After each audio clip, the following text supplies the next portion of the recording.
Alright guys, as I've promised, here's a little video of Bruce Bergey's FMS Giant T-28 Trojan. This is the 1450 millimeter, I believe, in the gray scheme, that he asked me to do one of Andrew's Mr. RC Sound's V4 sound mods to. And I couldn't find anything on the web. I went through like 300, 200 so pages last night on YouTube and the web trying to find some help on anybody else that may have done this to this particular airplane with one of the Mr. RC Sounds mods. Couldn't find anything. Lots of Bendini installs on the Dynams and other brand airplanes, but not this one, and had a little difficulty. So anyway, I thought I would make this and post this up on YouTube for anybody else who might be inquiring about some ideas about where to place the sound system, speakers, and so forth for a Mr. RC Sounds, particularly V4 install on this particular airplane. And this is what I came up with. So anyway, I'm going to do a little walk around with you. I'll take the canopy off here. First, this airplane does have a litter of wires in it because there are so many quad Y harnesses and three-way Ys and so forth because of the air vents up here, the cowl vents up front, the lighting. This thing does have a full lighting package on it and everything. It's really a nice airplane, good trainer airplane. But if you'll notice, and I'll kind of scoot these out of the way, I actually mounted it on the top floor of the nose wheel well, hollowed out some foam. Zoom in here and see if we can see a little better here. Get some of the more wires out of the way here. Anyway, and it's just hot glued to the plastic, and it's in its raw form. I don't have the case on it. It actually sounds much better without the case on it. Plastic case or one of the wooden cases I've made before. And I opened a hole, which I'll show here in a minute, in the floor. It doesn't interfere with the retract at all anywhere. And then Velcro down underneath these deep recess panels that are on the airplane, and Velcroed the V4 sound module down. The ESC is mounted vertically, or actually horizontally, against the motor, right up against the firewall. And underneath this big rat's nest of wires is his little AR600 Spectrum receiver. Okay, the one problem that came up with here is most of the wires come up through the wing, and the battery on this particular airplane doesn't sit up in the cowl. It sits dead center underneath the pilots. They have a cutout here, which I had to modify and open up just a little bit to fit a larger battery that we're going to use. Okay, I'm going to move the cockpit out of the way here so I can flip this plane over, or kind of stand it up anyway. And then on the bottom, kind of in my traditional fashion, actually right there would have been the second vent hole, and I cut in it right. That line right there is actually the wall for the fuselage, the foam thickness of the wall, and I mounted the second speaker there. Also in its raw form without the plastic case cover on top of it or a wooden box or anything like that. And using the actual hollow part of the airplane, trying to get it to lay down there, as a resonating chamber. Now then, from what I was looking at a minute ago, which I was showing you a minute ago, there is the nose speaker.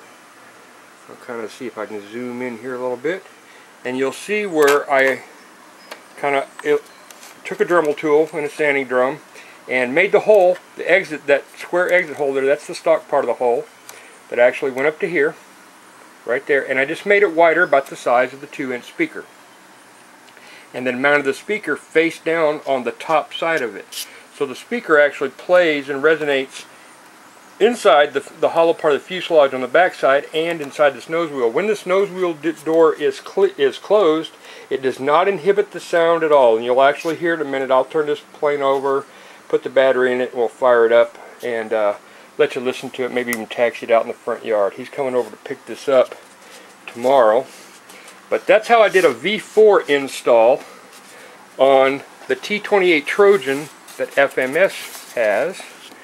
Get the propeller out of the way here.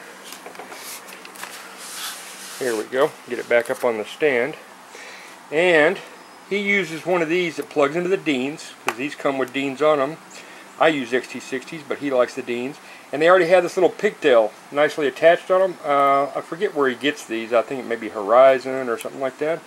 But easy and quick plug-in to the power adapter that Andrew now puts on the sound cards, the JST, real popular connector, and I'm glad he did that.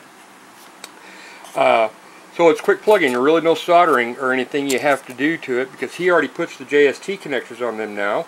And you get this is already done, so you don't have to split into your ESC harness and solder on a tap, if you want to call it a power tap, to run it off of your existing battery. Or you can use a separate battery if you choose. But anyway, that's where it is. And I made a hollow trough in the recess bay here, so that the wires actually sit underneath the battery, because everything has to come forward. There really wasn't much room for receiver, and I'm not sure exactly where they plan on putting it, because most of the hollow spot is right up in this area right here.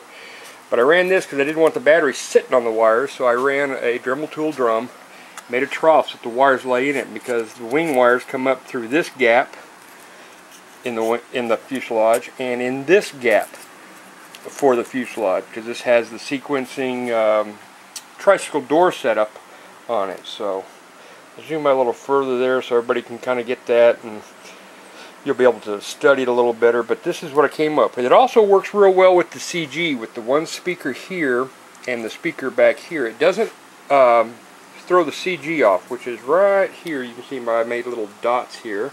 I think it's like 3.25 inches roughly from the niche where the wing meets. At the leading edge right here is how they do their measurement.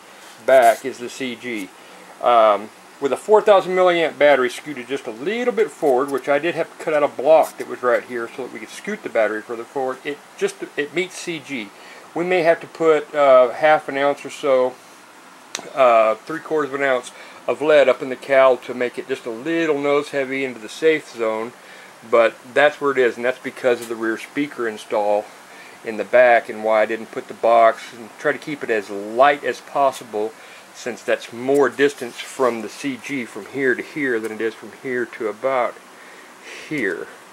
So you got a distance of about here for the nose, and then of course you can see the difference about 3 times as back. And plate works a little better for CG in the airplane. Sounds absolutely gorgeous. Like I said, I'm going to actually put this camera down here in a minute and fire this thing up for Bruce's T-28 Trojan, and for Andrew here, and kind of give everybody some, this will be used as a reference for maybe future installs if somebody got some ideas. I played around with several ideas with taking off the cowl, mounting the 2-inch speakers in this area. I could not find any locations around the cowl at all, with the exception of right in here, but it puts the speaker up on the top side of the airplane, right in here, and equally on the other side, because this airplane has on the bottom location, it has this offset scoop, but it's only on this side of the airplane. There isn't one on the other side. So, and in order to sink the speaker in with the depth of the speaker, it would put it real close to the firewall, plastic firewall that's mounted in here, which probably wouldn't be a good idea, which is why I ended up putting it in the nose to see if it would play all right through the speaker door, plastic speaker doors when they're closed, and absolutely no difference. You can't tell the difference in sound between the front speaker and the back speaker, whether the doors are open or closed. It sounds really good. Andrew got this from Banana Hobbies, and the firewall wasn't even glued in there, and I had to take it completely apart and epoxy in the firewall. Good thing we caught it before we got to the field with it to fly it, because it was barely tacked in with a few pieces of glue, and it was moving around, and I caught it during the build. Anyway, that's about it. So let me pause this for him, or I won't even pause it. Let me just throw in his little temporary battery here that I was using, and we'll fire it up and let everybody hear what it sounds like. See if I can do this one-handed while I'm trying to hold the camera and get everything in there. I'm not really worried about the CG on this, so I'll shoot it. Normally the battery would have to overlap the shelf about here to come into CG, and this is a small 2.65 battery. I actually checked the CG against one of my Gen Ace 4000 batteries, because that's probably what we'll be using to fly with. Turn on this radio here, and it does have to come forward with the setup like this in order to work. Okay, I need to put the camera down here. I'll just set it on the wing here for a second while I make the connection.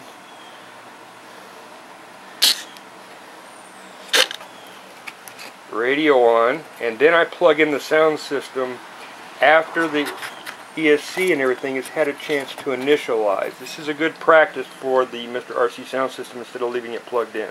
Airplane 4.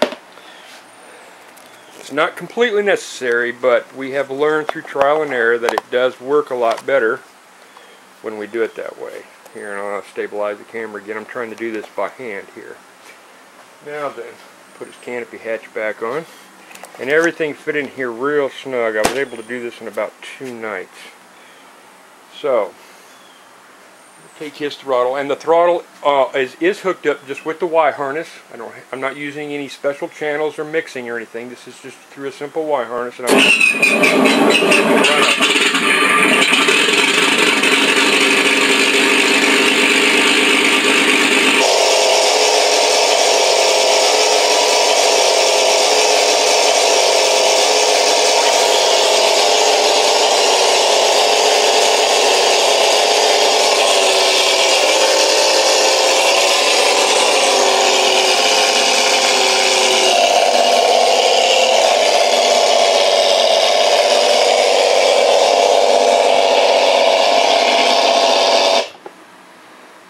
try that again.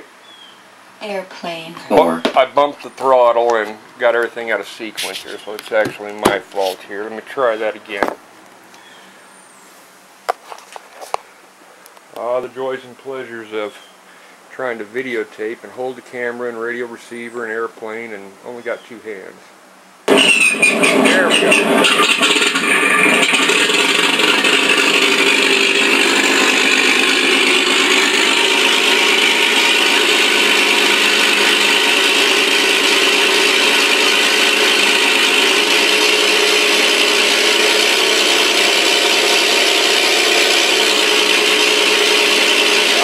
Take it up all the way, but I'll do that outside. And the shutdown.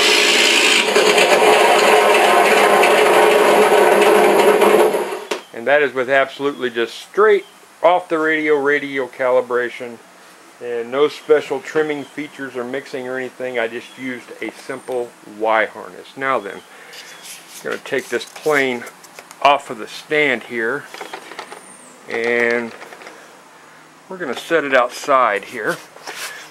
Oh, and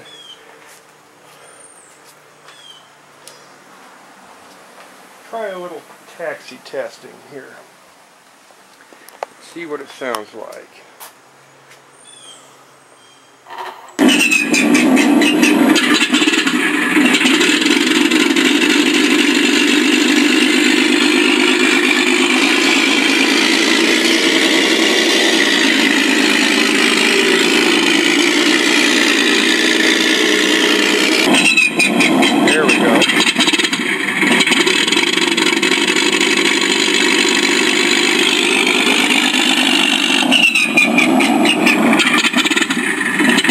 Got the throttle set real sensitive on his trim on the low end, so that's why it keeps cutting out.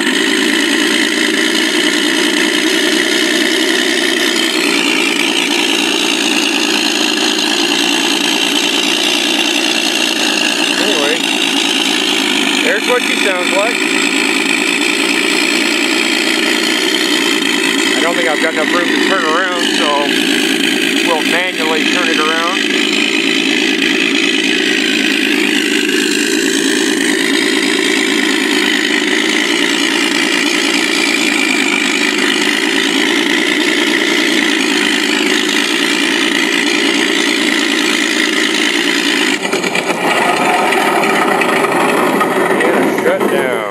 Now then, that sounds absolutely sweet. Now then, I'm going to take it back in here, flip it upside down, and let you hear it with the wheel wells actually closed, and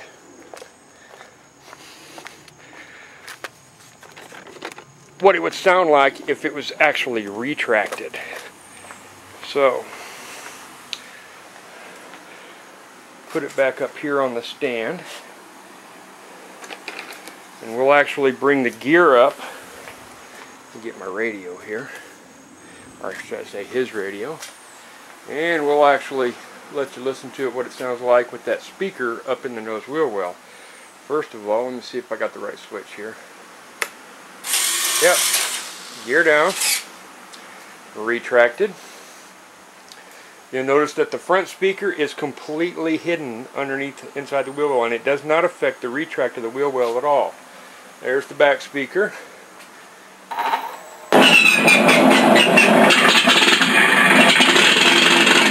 no sound difference at all.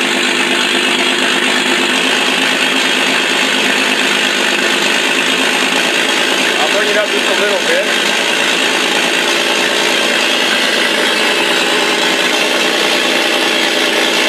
That's probably not good. And then I'll bring his gear up. See if you can hear the difference.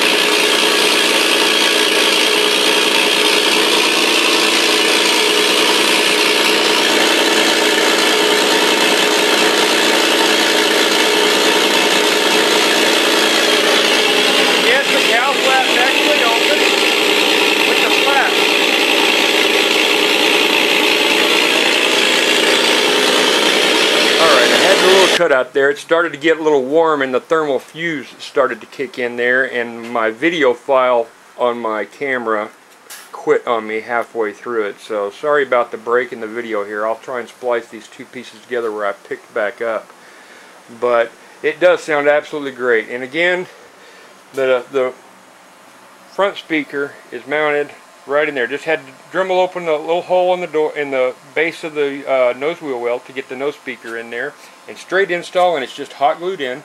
Same thing with the back one. Of course, then I cut my metal screens and put on there and kind of slightly recess it and then painted it. What you see the ripples here is the super glue. So I just use regular super glue and super glue it in. It's fairly easy to dig back out if you have to pop it off real gently with an X-Acto knife or something to get the speaker back out. But I'll put some tape over these edges to clean it up, make it look a little better. And that's what it sounds like. Absolutely gorgeous sounding airplane, beautiful looking, easy to fly, and I'm very impressed with the way it went in. Again, this is the 1400mm FMS T-28. It's got wingtip lights, a front leading light on one wing, red on the front, rotating strobe or simulated rotating strobe on the back, and it's also on the top. Yeah, you can also, let me get it up here. One on the top. Same one on the bottom, so it's got a lot of scale features to it and so forth. I really like this plane, probably going to end up getting one myself. I really like the way the door setup was.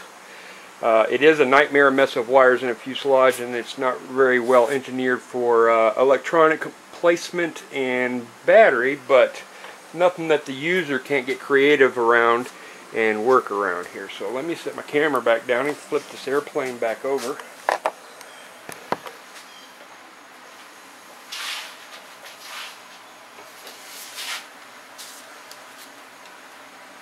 Without it flying and getting any cooling over the sound module, even though this one doesn't have the newer 3-amp thermal fuse on it that Andrew's putting on all the new models. This is one of the older ones like I have. We just transferred modules from his Focke-Wulf that I did and did the video on here a while back. When it gets hot, it starts to cut out, which is where you hear the engine sound start to fade in and out. It's because the thermal fuse is kicking in and it's limiting the current. It's actually a designed-in feature for it to do that. When it's actually in the air flying around getting airflow over it, that won't happen. So later we may upgrade this fuse. Andrew, I still need you to send me a couple of those 3-amp fuses for the ones we have here, the earlier models, so that I can solder those in. If you would, I would greatly appreciate it. So anyway, hope you guys like it. Bruce Bergey's FMS Giant T-28 with the Mr. RC Sounds version 4 sound mod done in it with two 2-inch SPL speakers. See you guys on the web, and keep a happy face while you're flying and tearing up the skies.